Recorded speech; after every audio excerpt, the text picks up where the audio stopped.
¿Ya terminaste tu planificación? Sí, ya casi le estoy dando los toques finales, pero ¿qué hora es? Ay, pero ya casi me toca grabar. Deja ir al camerino. A mí me toca detrás de ti. Ah, ok, pues que... ¿Y qué es esto, Alex? ¿Y qué es lo que se está moviendo aquí? Veo el escritorio y la computadora.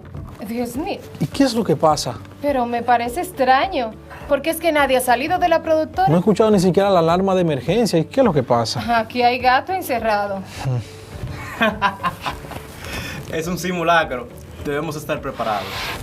Ay, Dios mío. Uf.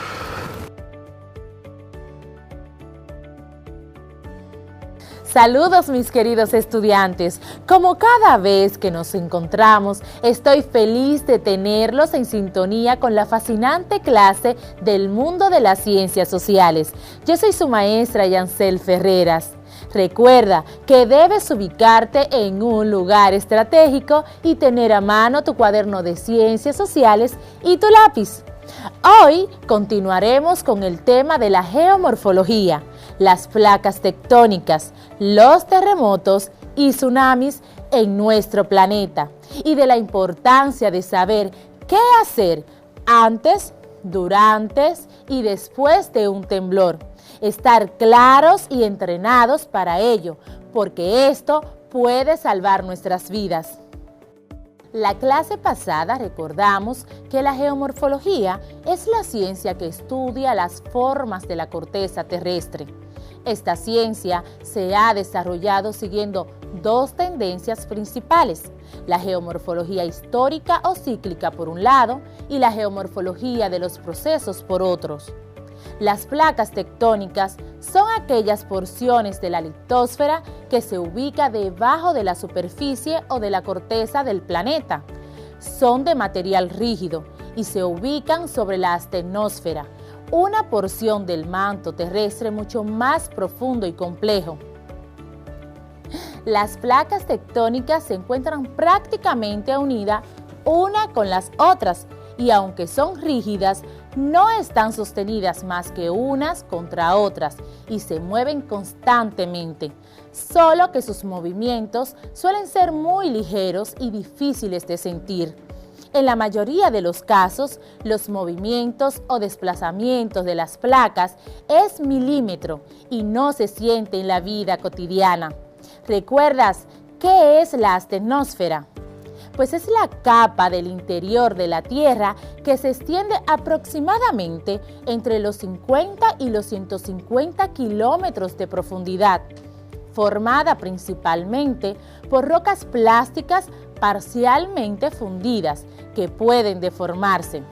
La astenosfera está situada entre la litosfera y la mesósfera. Pero ¿sabes cuáles son los movimientos de la placa tectónica? Entre estos se encuentra el movimiento convergente. Este movimiento se da cuando al chocar dos placas, la más delgada se coloca por debajo de la gruesa, originando de ese modo los sistemas montañosos. Movimiento divergente. Este hecho se produce cuando las dos placas que están unidas se separan, creando de esa manera lo que conocemos con el nombre de falla, un orificio que se adentra en las profundidades. Si esto se produce dentro de los océanos, puede decirse también que se crean sistemas montañosos marinos. Movimientos transformantes o deslizantes. Del resultado de estos también está la creación de las fallas geológicas, dado que dentro de este movimiento cada placa se desliza para una dirección contraria, realizando a su vez un roce que dependiendo de su brusquedad puede ser el causante de terremotos si se produce en tierra o tsunamis si se produce en el mar. Eso fue lo que vimos en la clase pasada, pero el día de hoy analizaremos otros conceptos para aprender más sobre este tema. ¿Sabes qué es un epicentro? Es el punto donde se origina un terremoto y donde la intensidad es aún mayor. Este se mide a través de un instrumento llamado sismógrafo, el que registra en un papel la vibración de la tierra producida por el sismograma. Este nos informa la magnitud y la duración. Este instrumento registra dos tipos de ondas, las superficiales, que viajan a través de la superficie terrestre y que producen la mayor vibración de esta y probablemente el mayor daño, y las centrales o corporales, que viajan a través de la Tierra desde su profundidad. Esto se produce debido al choque de las placas tectónicas y a la liberación de esa energía en el curso de una reorganización brusca de materiales de la corteza terrestre. Otras de las causas pueden ser desprendimiento de las rocas en las laderas de las montañas, también actividades subterráneas originadas por un volcán, actividades subterráneas ocasionadas por el hombre como los experimentos nucleares. Puede ser también la fuerza que ejercen los millones de toneladas de aguas acumuladas en represas y lagos artificiales. Pero, ¿qué importancia tiene estudiar las características de la Tierra? Bueno, esto nos ayuda a prevenir posibles catástrofes y saber qué hacer en caso de que se produzca una. Hay algo que debemos tener bien claro para poder entender todo esto de manera clara, y es cómo está compuesta la Tierra para que lleven a cabo estas incidencias en ellas. Por ello, vamos a ver cómo está conformada en su interior. Las tres capas principales que conforman la estructura interna de la Tierra son la corteza, el manto y el núcleo. La capa más externa, muy delgada con respecto a las otras, se llama corteza terrestre. Presenta espesores comprendidos entre 5 a 10 kilómetros de profundidad para la corteza oceánica y hasta 70 kilómetros de profundidad en la corteza continental y es sólida. El manto llega desde la corteza hasta una profundidad de 2.900 kilómetros.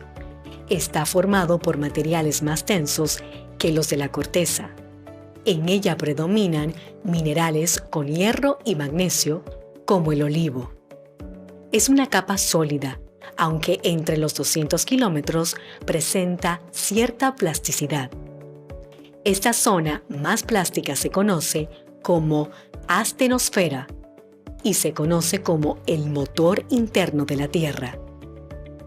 La capa más profunda del interior de la Tierra se denomina núcleo y se divide en dos, el núcleo interno y el núcleo externo. El interno es una esfera de unos 2.432 kilómetros de diámetro de extremo a extremo, y en él se encuentra el centro del planeta.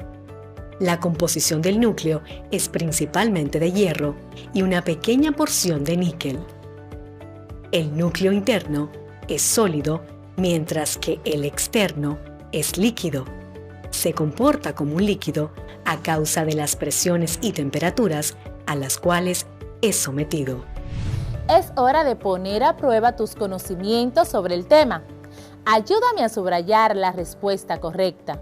Te voy a leer cada una 2 veces y a la segunda subrayamos la respuesta. ¿Estás listo? Iniciemos. ¿Dónde se encuentra la astenosfera? Justo bajo la corteza, en una parte del manto, en el núcleo externo. Repito, ¿dónde se encuentra la astenosfera? Justo bajo la corteza, en una parte del manto, en el núcleo externo. La respuesta correcta es la B, en una parte del manto. Muy bien. Número 2. Son aquellas porciones de la litosfera que se ubican debajo de la superficie o de la corteza terrestre. Núcleo, placas tectónicas o terremotos. Repito, son aquellas porciones de la litosfera que se ubican debajo de la superficie o de la corteza terrestre. Núcleo, placas tectónicas o terremotos. Si seleccionaste la B, estás en lo correcto. Placas tectónicas. Número 3. son movimientos bruscos de la Tierra? ¿Terremotos? ¿Movimiento de la tectónica? ¿O manto? Vamos a repetir. ¡Claro que sí! Son movimientos bruscos de la Tierra. ¿Terremotos? ¿Movimiento de las tectónicas? Manto. Y la respuesta correcta es la A.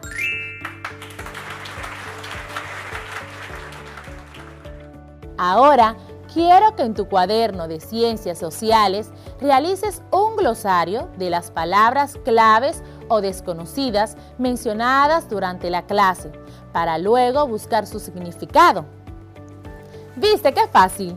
Es importante que vayamos evaluando los conocimientos que vamos adquiriendo. Ahora, quiero que conozcas algo más sobre este interesante tema, según EcoRed. La corteza terrestre es la capa rocosa externa de la Tierra. Es comparativamente fina, con un espesor que varía entre los 7 kilómetros en el fondo oceánico hasta los 70 kilómetros en las zonas montañosas de los continentes. Esta se divide en dos tipos: oceánico, el cual cubre aproximadamente el 75% de la superficie planetaria. Es más delgada que la continental y se reconocen en ellas 3 niveles. El nivel más inferior, llamado nivel 3, el cual linda con el manto en la discontinuidad de Morovis. Está formado por gabros, rocas plutónicas básicas.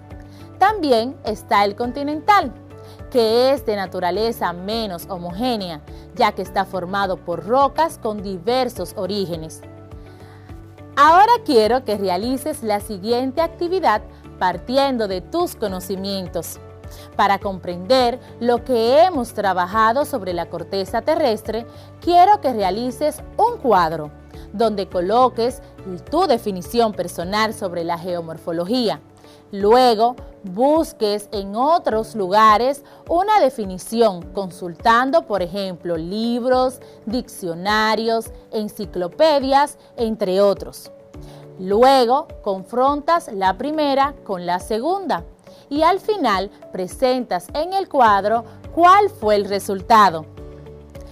Vamos ahora a leer determinadamente el siguiente texto. La lectura se puede realizar silenciosa o colectiva, pero como estamos juntos en casa, ¿qué te parece si nos acompañas y leemos todos juntos? La geomorfología es una ciencia natural que se encarga del estudio del relieve de la superficie terrestre. Las formas del relieve terrestre surgen por la interacción de los procesos exógenos o de la superficie y los procesos endógenos, que son aquellos que se originan en el interior de la Tierra, que al actuar sobre las rocas que afloran en la superficie terrestre, dan como resultado la formación de rasgos del relieve de diferentes órdenes que van desde las grandes estructuras planetarias, como son los océanos y continentes, hasta los más pequeños accidentes geográficos.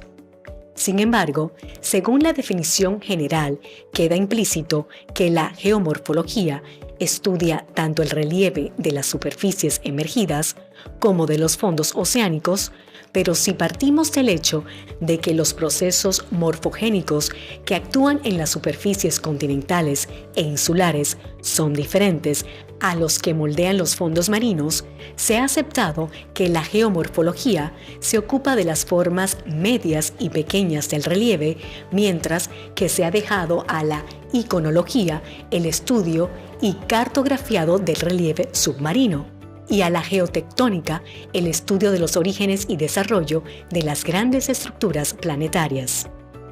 No obstante a lo anterior, y partiendo del propio avance que ha tenido la geología a partir de las concepciones de la tectónica de placas y formación de la corteza terrestre, se hace difícil determinar el campo de aplicación de cada una de estas ramas de la ciencia, interactuando todas entre sí.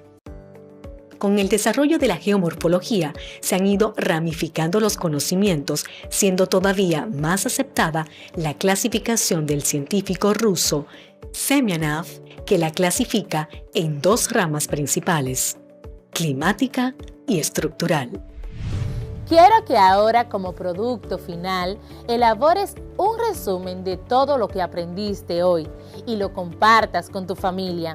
Quiero que además preguntes a tu padre, madre o tutor si alguna vez han sentido un terremoto y qué país ellos conocen ha sido golpeado fuertemente por uno de estos. Realiza tus anotaciones en tu cuaderno de ciencias sociales, ya que esto nos ayudará más adelante. Aprendimos muchas cosas nuevas hoy. ¿Qué te parece si evaluamos lo que hemos aprendido? ¿Qué aprendimos? ¿Qué es la geomorfología? ¿Qué son las placas tectónicas? ¿Cuántos tipos de placas existen? ¿Qué es la astenosfera? ¿Cómo y por qué se forman las montañas? ¿Qué es un terremoto y qué lo produce? ¿Cuál es la composición de la Tierra? ¿Qué es la corteza terrestre y cómo se compone? Pero hay un punto muy importante que debemos tener presente. ¿Qué debemos hacer en caso de un temblor de tierra? Antes, durante y después. Antes, trace un plan familiar que incluya cómo ponerse en contacto con otros miembros de la familia. Establecer un punto de reunión es importante. Aprenda cómo actuar en caso de terremoto. Participe en los simulacros en su comunidad, lugar de trabajo o escuela. Converse con sus familiares acerca de qué hacer si hay un terremoto y especialmente qué hacer si están solos cuando este ocurre. Ubique los lugares más seguros en su casa, su lugar de trabajo o escuela para protegerse en caso de un terremoto e identifique las rutas de evacuación. Mantenga a mano los números de teléfonos de emergencia como la Defensa Civil, ambulancias, hospitales, departamento de bomberos, policías, entre otros.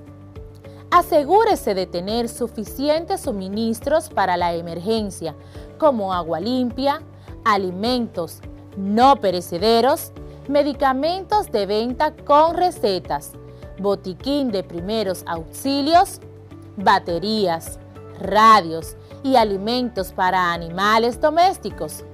Lleve consigo los documentos de importancia como pasaportes o documentos de identidad. Tenga preparada una mochila o estuche de emergencia por si tiene que evacuar la zona. Si hay una embarazada en la familia, prepare un bolso con los documentos médicos, medicamentos y otras cosas que podrían ser necesarias si es hospitalizada para el parto o para cualquier otra complicación. Prepare una logística para evacuar a sus mascotas. Permanezca tranquilo. De ser necesario, ayude a calmar a las personas que están con usted. Permanezca lejos de las ventanas y de los objetos que podrían caerse, como cables eléctricos flojos. Vaya a un lugar seguro y protéjase cerca de una pared o un mueble sólido. En caso de que sea necesaria la evacuación, use las escaleras, no los ascensores. Diríjase a una zona segura. Siga las instrucciones de los funcionarios de la Defensa Civil y otras autoridades. Si está atrapado, trate de golpear con un objeto metálico para hacer mucho ruido. Si está en una calle o vía pública, aléjese de los postes de luz y los cables de servicios públicos, así como de los edificios altos. Después, verifique la condición de su vivienda. Si considera que no es segura, notifíquelo a las autoridades y diríjase a un refugio temporal, la casa de un amigo o familiares. Consulte las fuentes oficiales para tener la información más actualizada. Sea cuidadoso con la electricidad. las tuberías de gas natural o propano y las fuentes de peligro de origen químico. Ayude a su familia y a la comunidad transmitiendo mensajes de apoyo y de aliento. Después de un terremoto, asegúrese de que todos los traumatismos sean evaluados a fondo por el personal de salud. Las autoridades de salud organizarán servicios de atención provisionales. Diríjase a alguno de ellos por cualquier herida menor o para solicitar atención psicológica de urgencia. Hemos llegado al final de la clase del día de hoy, pidiendo a Dios que no tengamos que poner en práctica lo aprendido hoy, pero es imprescindible saberlo. En la próxima clase hablaremos de los sismos en nuestra isla. Recuerda que si necesitas aclarar alguna duda y quieres volver a ver la clase, puedes hacerlo en YouTube, buscando cuarto de secundaria. Buscas la fecha del día y así podrás aclarar las dudas y refrescar el contenido de todas nuestras clases. Recuerda quedarte en casa para preservar tu salud y la de los tuyos, porque para nosotros es muy importante. Nos vemos en una próxima interesante clase de Ciencias Sociales con la maestra Yancel Ferreras. Bye.